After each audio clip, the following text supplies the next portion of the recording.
সায়নকে বিয়ে করার অপরাধে শ্বশুরবাড়িতে স্থান হয়নি অমৃতার।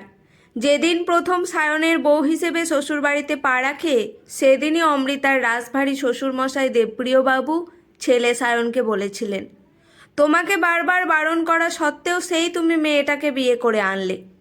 আমাদের চাটুর্য বংশে এখনও পর্যন্ত কেউ কখনো নিচু জাতের মেয়েকে বিয়ে করেনি, আর সেই তুমি নিজে কুলীন ব্রাহ্মণ হয়ে কায়স্থের মেয়েটাকে এ বাড়ির বউ করে আনলে।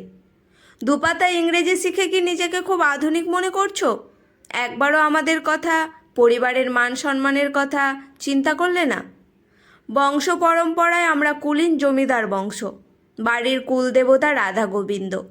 বাড়িতে নিয়মিত দোল ঝুলন রাস উৎসব হয়। প্রতি বছর দুর্গা দালানে মা সিংহ বাহিনীর পুজো হয়। এতে বাড়ির মেয়ে বউরা অংশগ্রহণ করে।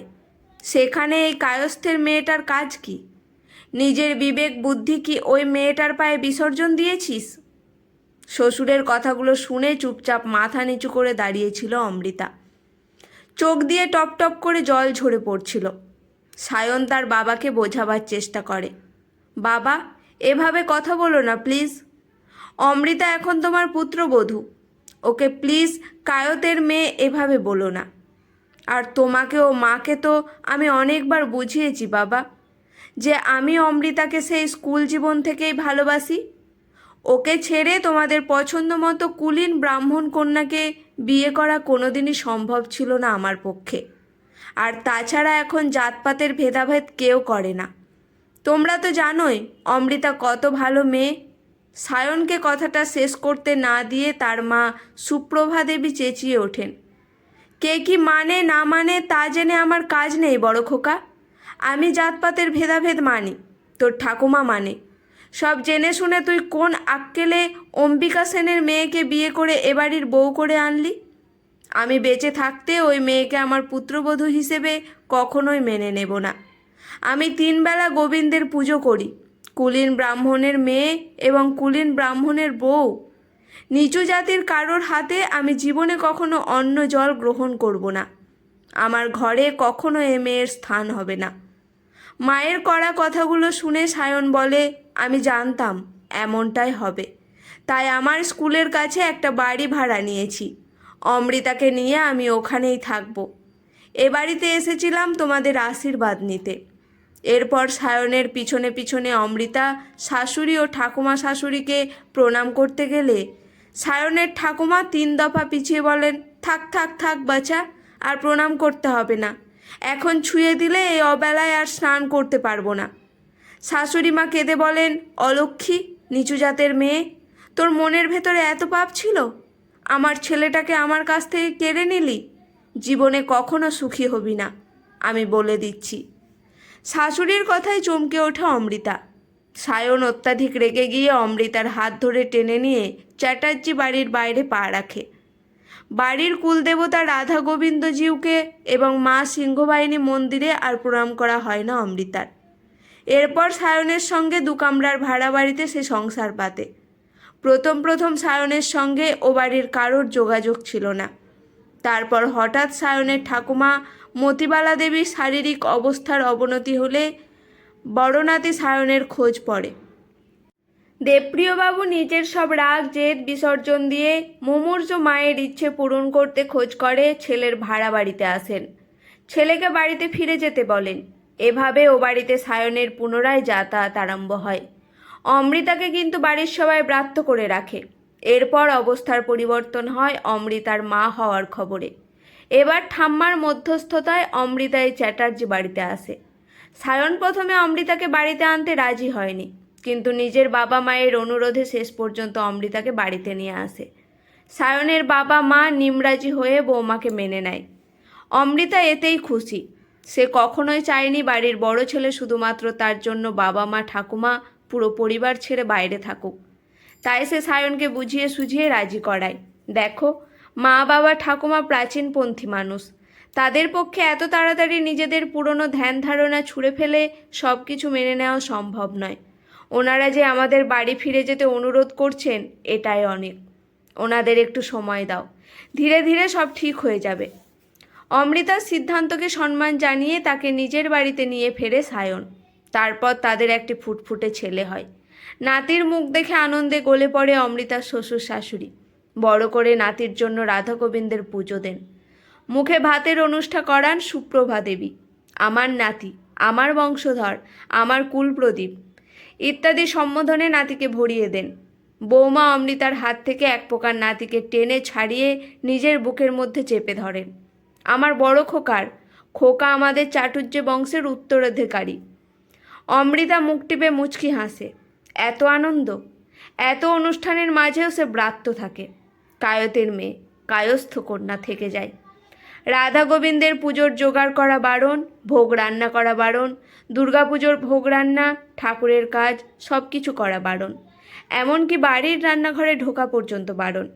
বাড়িতে একজন বাল্যবিধবা ব্রাহ্মণ রাঁধুনি আছে, তিনি দুবেলা রান্না করেন। এইসব নিয়মের প্রচণ্ড বিরোধিতা করে সায়ন। মাকে স্পষ্টতই বলে, এক বাড়ির মধ্যে থেকে অমৃতাকে যদি সবার থেকে আলাদা করে রাখবে, তাহলে আমাদের এখানে ডেকে আনলে কেন? আমরা তো বাইরেই ভালো ছিলাম। তোমরা থাকতে তোমাদের বাজবিচার আর ব্রাহ্মণত্বের অহংকার নিয়ে।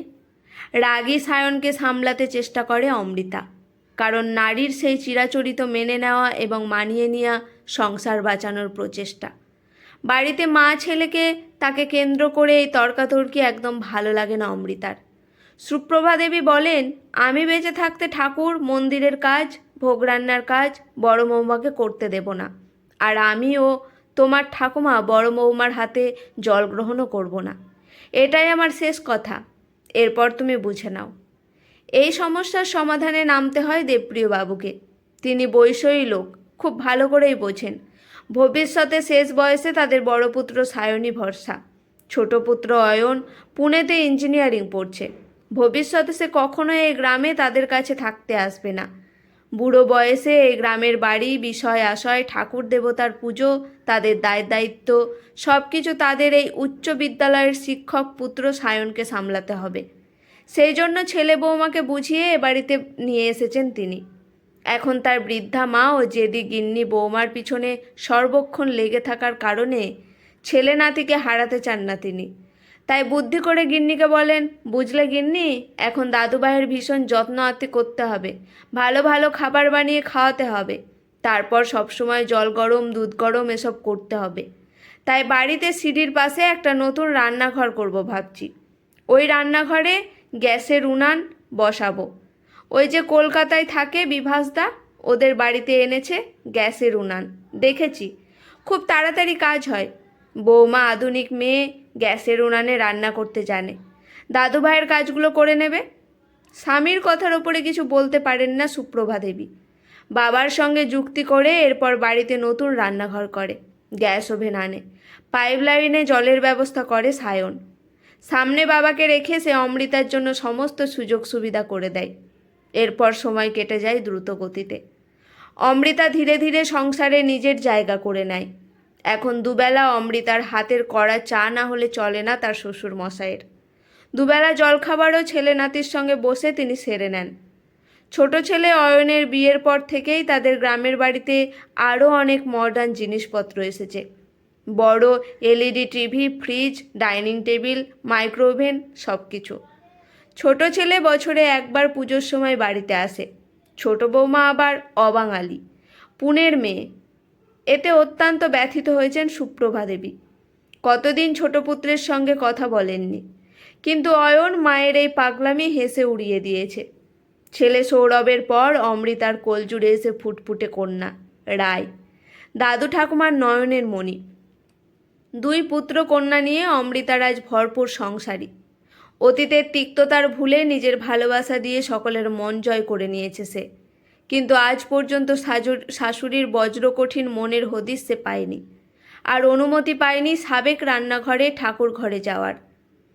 সেদিন ছোট পিসি শাশুড়ির কাছে তার শাশুড়ির কথা বলা কথাগুলো সেলের মতো আঘাত হানে তার বুকে। তার শাশুড়ি বলেছিলেন, আর পারছি না ঠাকুরজি, শরীরে হাজারটা রোগ ধরেছে, ভালো হাঁটতে পারি না, বাতের ব্যথা, কিন্তু এই বয়সেও রোজ স্নান সেরে রাধা গোবিন্দের চরণে ফুল তুলসী দিতে হয়, রাধা গোবিন্দের ভোগ দিতে হয়। রাধন বামুনি না এলে নিজের হাতে হাত পুড়িয়ে দুটি ভাতে ভাত ফুটিয়ে নিতে হয়। বুড়ি রাঁধুনি বামুনি এখন যাচ্ছে তাই রাধে। নুন নেই, তেল নেই, খাবারের কোনো স্বাদ নেই, মাছ তো মুখে দেওয়া যায় না। কতদিন যে ভালো করে খায়নি ঠাকুরজি। ওদিকে তোমার দাদাকে দেখো, দিনরাত পায়ের ওপর পা তুলে টেবিলে বসে ঠ্যাং দুলিয়ে নাতি নাতনির সঙ্গে মুরগির ঠ্যাং চিবোচ্ছে। আবার বলে বৌমার হাতের রান্না একবার খেয়ে দেখতে পারতে গিন্নি, যেন অমৃত। আমার কি ইচ্ছে করে না বলো ঠাকুরজি? আমারও তো এখন বউ রান্না ভাত খাওয়ার কথা, কিন্তু আমার পোড়া কপাল। এক বউ হলো কায়স্থ, আর একজন তো অবাঙালি। কি জাত বাবা কে জানে। আমি মরে গেলে অমন বউদের হাতে জল খেতে পারবো না। শেষ বয়সে বাপের কুলের শ্বশুরের কুলের 14 পুরুষের নরকবাস করাবো নাকি? রাম রাম রাম। শাশুড়ির কথা শুনে আজও চোখে জল নামে অমৃতার। শুধু ব্রাহ্মণ কন্যা নয় বলে আর কত সহ্য করবে সে? শাশুড়িকে তার বলতে ইচ্ছে করে, মা, আপনি আপনার রাধা গোবিন্দর সম্বন্ধে সব কিছু জানেন? আপনার রাধা গোবিন্দকে আপনি বোঝেন কি? ভগবান কে আপনি জানেন না, বোঝেন না, চেনেন না? শুধু ভক্তির নামে কতগুলো আচার আচরণ পালন করেন। গোবিন্দজি কখনোই জাতপাতের বিচার করেন না।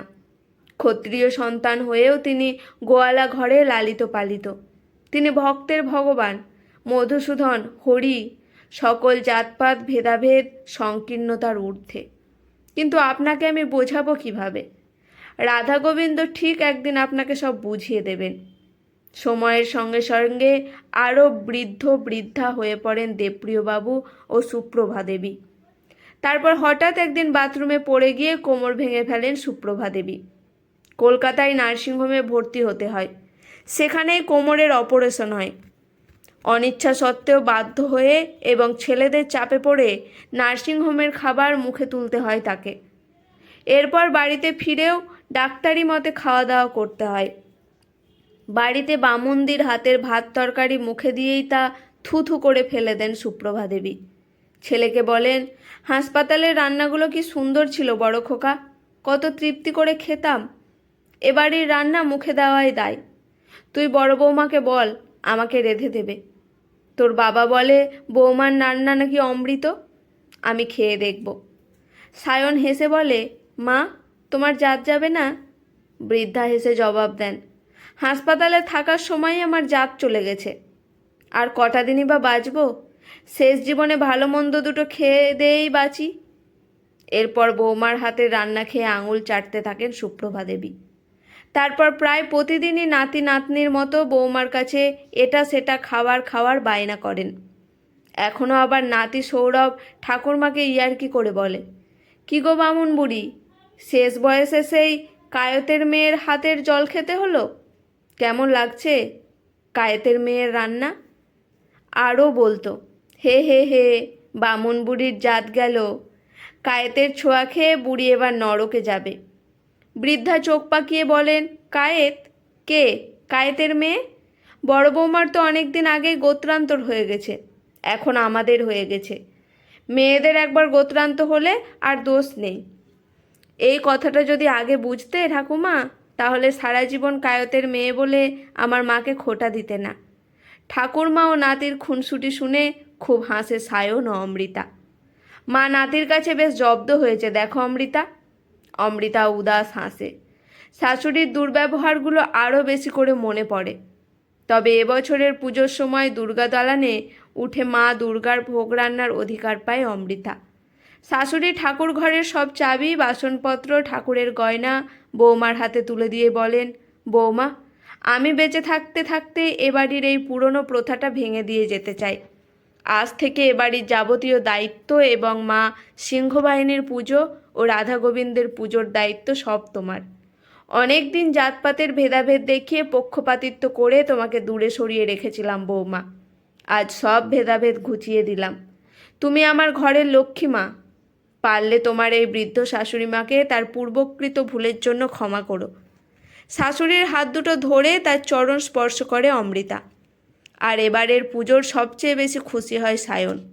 সে লাল পাড় সাদা শাড়ি পরিহিতা, গা ভর্তি সোনার গয়না পরিহিতা, ঠাকুর দালানে বসে পুজোর কাজ করতে থাকা অমৃতার দিকে মুগ্ধ দৃষ্টিতে তাকিয়ে থাকে। যাক, এতদিনে তার স্বপ্নটা সার্থক হলো। অমৃতা চ্যাটার্জি বাড়ির বউ হিসেবে পরিপূর্ণভাবে